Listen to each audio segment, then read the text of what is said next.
Salut à tous. Donc, petite vidéo dans la vie d'un coach post-marathon. Donc, hier, c'était le marathon de Rimouski. J'avais plusieurs athlètes engagés. Il y en a qui faisaient des 5, d'autres des 10, d'autres des demi, d'autres des full marathons. Donc, bravo déjà à ceux qui l'ont fait. Donc, on aurait pu rester couché, mais vous l'avez fait. Donc, je vous dis bravo. Même si certains n'ont pas atteint et certains n'ont pas atteint peut-être leur objectif, je suis pas pour l'important c'est de participer là, mais déjà bravo, ok.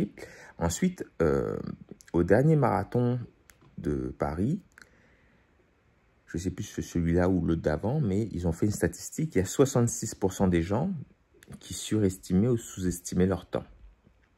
Ça veut dire quoi? Bon, si on enlève les débutants là, qui n'ont aucune idée qu'elles peuvent courir, parce qu'il y en a plusieurs que je les trouve guerriers, et en même temps, je suis sceptique face à la méthode de partir à l'aventure comme ça. Je me suis jamais rien fait, je veux faire un demi-marathon. Bon, physiologiquement, ça fait pas super du sens, mais l'important, c'est aussi le dépassement de soi, puis de vivre, d'avoir du plaisir. Donc, si on enlève ces gens-là, il y a quand même des gens de bon niveau, même de haut niveau, qui se trompent. Parce qu'il y a énormément de facteurs qui viennent influencer une performance. La VFC, le stress, la nutrition, la température, la fatigue, le terrain, énormément de choses, le mental, les émotions. Et c'est là où je veux en venir. C'est que pour réussir, là, parce que 66% des gens se sont trompés, c'est quand même assez gros, là, c'est plus de la moitié. Et j'en ai vu hier qui se trompaient, il y en a qui sont partis trop vite, donc pas assez vite. En fait, la méthode est assez simple, ok? Il faut avoir le mindset. Le mindset, ça veut dire quoi? Je veux aller au point B et il n'y a rien qui va m'empêcher d'arriver au point B. Ça, c'est le mindset. On va avoir des doutes, ça va tanguer un peu des fois, ça va être difficile. C'est ça la vie. Hein? Mais je vais aller au point B. Donc, j'ai envie plus que le coach. C'est pas vrai que votre nutritionniste, votre travailleur social, votre psychologue, il doit vouloir plus que vous. Là, ça, c'est pas normal. Et quand je vous parle à vous, je parle à moi aussi. Hein, je parle à tout le monde, à l'être humain en général. Parce que l'être humain a de la misère à arriver au point B. Tout le monde sait ce qu'il faut faire. Il faut manger normal, il faut manger correctement, il ne faut pas trop boire d'alcool. Il faut se coucher tôt. Il faut s'entraîner fort. Il faut économiser de l'argent. Il ne faut pas mentir. Il faut trouver quelque chose qu'on aime. Il faut s'entourer de bonnes personnes. Mais les gens n'y arrivent pas. Il faut avoir le mindset. De deux, il faut trouver une méthode qui vous emmène au point B. Parce qu'il y a plusieurs chemins pour se rendre au point B. Ce n'est pas vrai qu'il n'y en a qu'un seul. Il y en a plusieurs. Une méthode que vous allez aimer et qui va vous apporter des résultats. Quand j'ai commencé ma carrière, j'étais un petit peu frustré parce que j'avais des concurrents qui avaient des fois plus de clients que moi, mais je me posais la question pourquoi. Un jour, il y a quelqu'un qui m'a dit « Tu mets pas assez de guirlandes sur ton sapin. » Ça voulait dire quoi? Ça voulait dire que moi, je pars de la grosse base, puis c'est ça que je travaille. C'est simple, mais je sais que ça apporte des résultats. C'est mathématique. Les chiffres sont là, que ce soit des chiffres après des tests de vitesse, de puissance, de force, de mensuration. Les résultats sont là. Mais peut-être qu'il n'y a pas assez de guirlandes sur mon sapin. Il y en a qui mettent des élastiques à gauche, à droite, qui font des trucs fun pour que les gens ont de la stimulation, qui ont du plaisir. Et ça attire du monde parce que des fois c'est plus facile, des fois c'est plus stimulant, des fois ça donne l'impression d'être un singe savant, de mettre plein d'affaires pour que les gens ont du fun. Mais si ça ne résout pas le problème de pourquoi la personne m'a payé et que ce n'est pas transférable à ce qu'elle a besoin de faire, à son sport, pour moi, c'est du vent, c'est du bruit, j'écoute pas ça. Donc, il y a plein de gens qui m'envoient des vidéos. Hey, ça a l'air cool. Hey, ça a l'air super. Hey, j'ai vu ça sur Internet. Merci, mais tout ça, je le connais. Je ne connais pas tout, mais je les vois moi aussi, ce qui se passe sur Internet. Je vois moi aussi ce que les gens font. Mais est-ce qu'ils ont des résultats? C'est ça le plus important. Mais je comprends qu'il faut avoir du fun au passage maintenant. Donc, j'en mets des guirlandes sur mon sapin. Sans oublier que le plus important, pour moi, c'est le sapin. Donc, le mindset, de deux, une méthode qui vous apporte des résultats et qu'au passage, vous aimez. Parce que c'est sûr que si vous préférez vous entraîner en circuit training versus vous préférez vous entraîner en haut du corps, bas du corps ou en full body, ou il faut trouver un truc que vous aimez aussi, mais qui soit quantifiable et chiffrable. Parce que si vous faites des sprints et vous ne mesurez jamais vos progrès, votre méthode, elle est peut-être cool, mais si vous ne progressez pas, c'est du vent, vous avez brassé, vous avez boulé des calories, de l'énergie, du temps et de l'argent, mais sans avoir des résultats. C'est pas, ça vous éloigne du point B. Si vous voulez vous rendre au point B, ça prend une méthode qui vous emmène au point B et qu'au passage, vous brise pas trop. Et 2, vous ayez un peu de fun si possible. Et de 3, ça prend de savoir si vous êtes coachable. Parce qu'il y a des gens qui ne sont pas coachables. Il y a des gens là qui ne sont pas capables d'écouter une consigne. Il y a un plan, déroge pas du plan. Arrête de réfléchir, avance. Fais juste le plan. Tu as payé un coach pour t'emmener au point B. Donc, il te fait un plan. Il te donne une carte, là. Vas-y, go, on s'en va au point B. Tu as la carte, tu conduis. Moi, je suis ton copilote. Je te dis tourne à gauche, tourne à droite, tourne à gauche, tourne à droite. Si tu tournes à gauche alors que ton coach t'a dit tourner à droite, tu n'es pas coachable. Et c'est là où je veux en venir. C'est qu'il y a des gens qui dérogent du plan.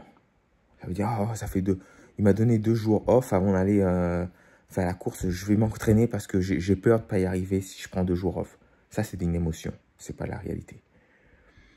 Mon coach m'a dit de tenir 5 minutes le kilomètre. Je viens chez Foisard à 5 minutes le kilomètre pendant 5 km, mais je sens que j'ai les jambes pour aller plus. Je vais plus. Ah merde, je suis parti trop vite. Ça, c'est une émotion. Ce n'est pas la logique. Il y a une logique derrière un plan. Sinon, ça veut dire que vous n'êtes pas coachable. Si votre coach vous dit de manger parce que vous êtes dans une phase où vous essayez de calculer un petit peu vos apports caloriques pour optimiser votre nutrition et il vous dit de manger 3 œufs, mais vous voulez aller plus vite, vous voulez manger 2 œufs et qu'au final vous avez faim et qu'au final à la fin de semaine ça vous emmène à manger 3 pizzas, mais ça c'est une émotion, c'est pas la logique. Et pour être coaché, il faut être coachable aussi. Parce que je suis le premier à mettre la faute sur moi-même. Des fois, on manque de leadership. Des fois, il faudrait brasser plus les gens. Des fois, il faudrait être plus cool. Des fois, il faudrait trouver des alternatives. Des fois, il faut changer sa méthode pour s'adapter aux clients. Mais des fois aussi, il faut faire de l'introspection et dire, OK, je ne suis pas coachable. J'ai trop d'émotions. Je ne suis pas capable de gérer mes émotions. C'est pour ça que je n'y arrive pas. Il y a un livre qui est sorti, enfin, je ne sais pas s'il est sorti récemment, mais moi, je l'ai lu récemment. Je suis en train de le lire en ce moment. C'est La psychologie de l'argent. C'est exactement pareil. Ça veut dire, si vous économisez 100 $ par semaine pendant une vie, en commençant tôt, vous allez faire de l'argent à un moment donné, c'est sûr. Avec les intérêts composés, avec le fait que vous investissez tout le temps un petit peu, ça lisse les imperfections du marché. C'est-à-dire que le marché baisse, vous investissez. Quand le marché hausse, ça lisse les fluctuations du marché en investissant tout le temps un petit peu. En mettant tout un petit peu dans sa qu'il fasse beau, qu'il fasse pas beau, que je sois motivé à économiser ou pas motivé à économiser, j'économise. C'est comme ça qu'on fait de l'argent. C'est ça, c'est pas en se basant sur des émotions. Parce que les gens savent comment faire, mais ils sont émotifs. Ils retirent leur argent trop tard, ils investissent au mauvais moment, ils le retirent au mauvais moment parce qu'ils sont émotifs. Une émotion, c'est une émotion. Je dis pas qu'il faut pas avoir d'émotion. Il faut l'analyser et comprendre cette émotion-là. Est-ce qu'elle est logique? Est-ce qu'elle fait du sens? Ou est-ce que c'est juste de la peur, de l'empressement, de la crainte, la manque de confiance en soi qui fait que on fait une action?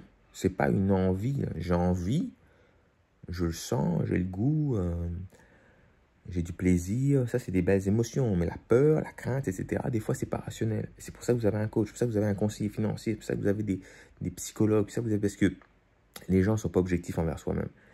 Mais si vous ne suivez pas le plan, soit votre coach ne vous convient pas, vous avez zéro confiance en lui, ou alors sa méthode de travail ne vous convient pas, c'est possible, changez de coach. Mais si vous donnez un plan et vous ne le suivez pas, c'est vous qui n'êtes pas coachable. Et ça, c'est un travail à faire sur soi-même de pourquoi je ne suis pas coachable. C'est quoi mes barrières, mes croyances limitantes qui m'empêchent d'avancer parce que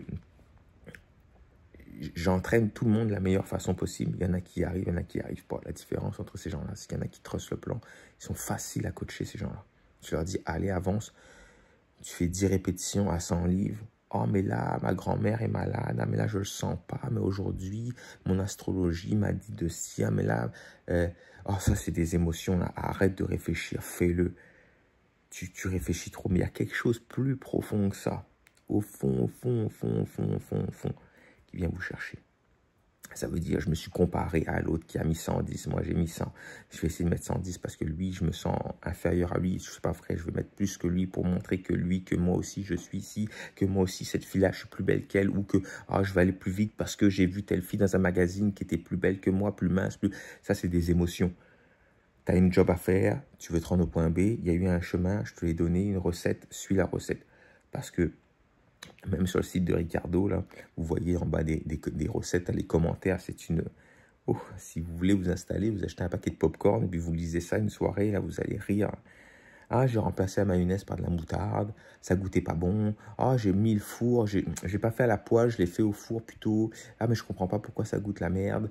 Ah, mais le chocolat, dans le gâteau au chocolat, est-ce que je suis obligé de mettre du cacao? C'est un gâteau au chocolat. Pourquoi tu veux modifier la recette? Tu payes, tu déranges quelqu'un, il y a une recette. Il n'y a rien de plus simple qu'une recette. Tu la suis, ça finit là. Des fois, il faut déroger de la recette, mais il faut d'abord l'avoir suivi plusieurs fois pour comprendre. Parce que là aussi, le coach doit faire des efforts aussi là-dessus. Ça veut dire, mon client ou ma cliente, c'est un athlète de haut niveau. Il y a une part qu'il faut falloir déroger à un moment donné. Parce qu'elle va commencer à se connaître plus que moi. C'est ça, la théorie. Il faut s'en rapprocher le plus possible. Puis après, à un moment donné, il faut s'en éloigner un petit peu parce qu'effectivement, on a compris des choses. Chaque personne réagit différemment. Ça prend des années pour connaître quelqu'un. Mais quand ça fait des années que tu connais quelqu'un et qu'elle te dit... La coach, je sens que ce plan-là que tu m'as donné, là, il va marcher, mais je pense que je suis capable d'ouvrir plus la machine à ce moment-là. Est-ce que je peux tester ça? Teste-le, j'ai confiance en toi, je sais qui tu es, je sais que tu es capable de suivre un plan. D'habitude, go. Mais si vous n'êtes pas rendu là, suivez le plan, ça finit là. C'est ça qui est beau d'avoir un coach. Vous n'avez pas à réfléchir, vous faites juste suivre ce qu'il vous dit. Donc voilà, merci beaucoup pour cette vidéo. J'espère que... vous allez des fois comprendre que les émotions, c'est bien, mais il y a une logique à suivre. Puis les autres trucs que vous entendez, que vous voyez sur TikTok ou je ne sais quel truc que vous regardez, c'est du bruit. Ils sont là, ils existent. C'est peut-être à un moment donné, on va peut-être le faire. Peut-être qu'on ne le fera jamais parce que c'est juste pour avoir des vues, etc. Mais c'est du bruit. Ce qui compte, c'est votre chemin à vous, votre tracé à vous. Vous avancez. Le reste, là, si vous entendez, à chaque fois que vous entendez quelque chose, vous remettez en question, hein, il y a quelque chose de profond dans vous qu'il faut changer. Okay? Soit il faut changer de coach, parce que vous ne croyez pas au processus, au plan qu'il vous a donné, ou alors c'est à vous de vous questionner sur vos propres peurs et insécurités, et paradigmes, et croyances, et schémas, parce que le plan, souvent, il est logique, il est simple, il faut le suivre, puis ça marche. C'est une recette, ça marche. Si tu suis une recette, puis ça ne goûte pas bon chaque fois, il y a quelque chose que tu fais de pas correct, par empressement, par manque d'attention, par manque de rigueur, par manque de discipline, par... c'est ça, c'est comme pour faire de l'argent, c'est comme pour tout, il n'y a pas de miracle. Je suis un plan, puis ça finit là. Voilà, merci.